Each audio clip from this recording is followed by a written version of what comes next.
Help me to reach 2,000 subscribers. The sound that shattered my world wasn't a scream or a crash. It was a whisper. A half-choked, breathless whisper leaking through my wife's phone at 3 a.m. I woke because the screen lit up her face beside me, a soft glow over peaceful features that suddenly felt like a stranger's. And then I heard it again. A man's voice, low and intimate, saying her name in a way I never had the right to hear. That was the moment everything inside me split open. I didn't shake her awake. I didn't demand answers. I just watched her breathe, wondering how many nights she'd done this while I slept like a fool beside her. 17 years of loyalty. 17 years of shared routines, birthdays, arguments, reconciliations, inside jokes, burned dinners, whispered promises. 17 years I believed meant something. But the whisper on the phone told me they meant nothing to her now. The next morning she acted normal. Too normal. She hummed in the kitchen as she packed her work bag. Her perfume lingered heavier than usual, the same perfume she always put on before meetings with her boss, Martin. I should have seen it months ago. The late nights, the sudden confidence spikes, the way she defended him in every conversation as if he were a misunderstood saint. "Did you sleep well?" she asked, smiling over her shoulder. I lied. "Yeah. You." She kissed my cheek. "Perfectly." Her lips were warm.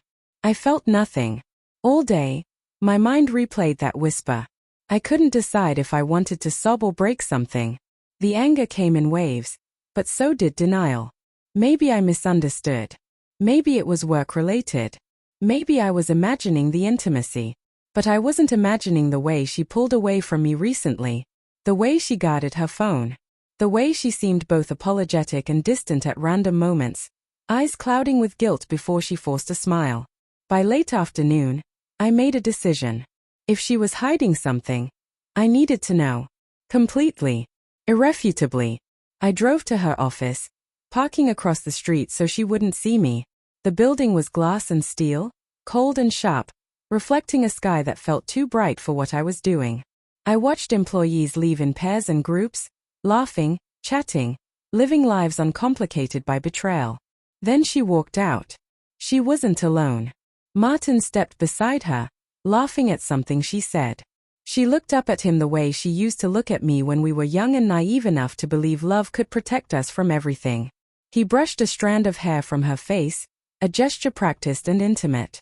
She didn't stop him. She didn't flinch. She didn't even look guilty. My heart went hollow.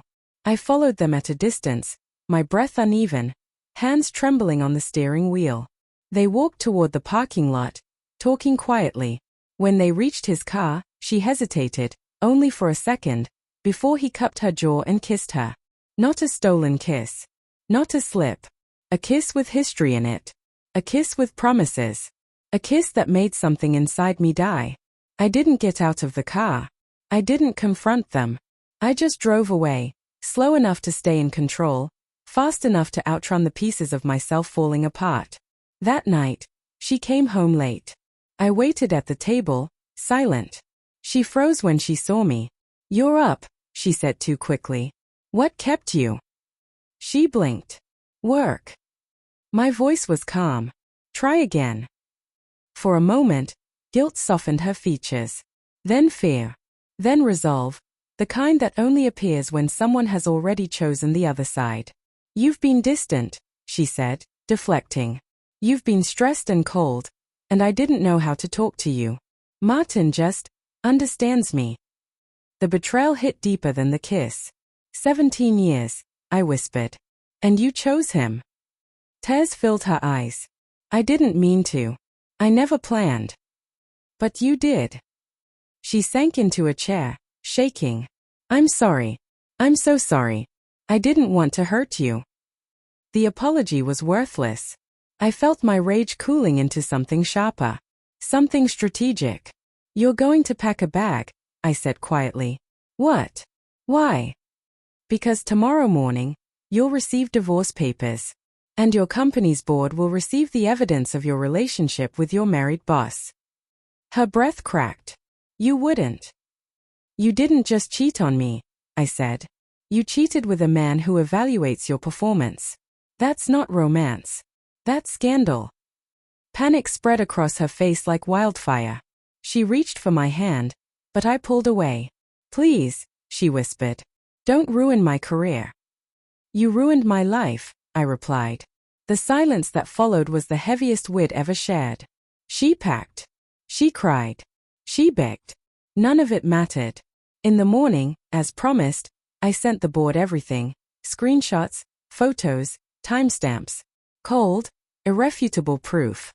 She called me over and over. I didn't answer. 3 hours later, she was escorted out of the company building while employees watched. She texted me only once after that. You destroyed me. I stared at the message, feeling neither triumph nor regret. I simply typed back. You chose him. I chose consequences. That was the end of our 17 years.